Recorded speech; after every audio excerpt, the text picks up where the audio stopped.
তাজা হাও। আমরা গত 2 ক্লাসে 21 ইনিশিয়ালস এবং ফাইনালস শিখছিলাম। আজকে আমরা দেখব টোন।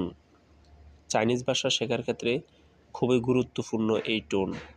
5টি টোন আছে, যেমন ইংরেজিতে বলে first tone, second tone, third tone, fourth tone, neutral tone, অর্থাৎ flat tone, rising tone, falling and rising, falling tone.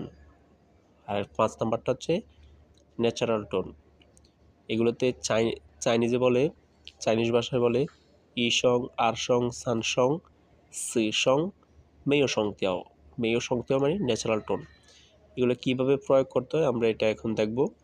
যেমন এটা হচ্ছে কি ফাইনালস,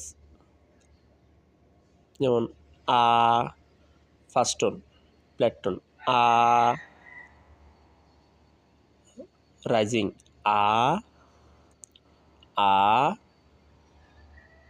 ফলিং অ্যান্ড রাইজিং, আ আ ফলিং টোন, আ আ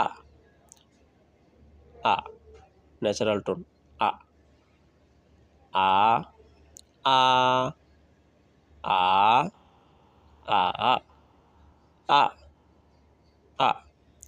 আমরা একটা ইনিশিয়ালস দিয়ে দেখি।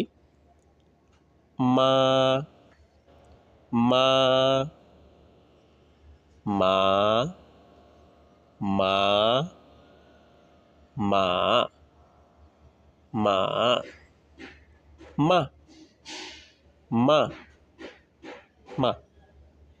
এই টোন চাইনিজ ভাষা শেখার ক্ষেত্রে খুবই গুরুত্বপূর্ণ। এই টোনের কারণে আমাদের উচ্চারণের যদি কোনো পার্থক্য হয়ে যায় তাহলে আমাদের অর্থ বেশ কম হয়ে যাবে। তাই এই টোনগুলা খুবই গুরুত্বপূর্ণ দিয়ে দেখব আমরা। আবার একবার দেখি। আ আ আ আ আ। মা মা মা মা মা। 谢谢你们。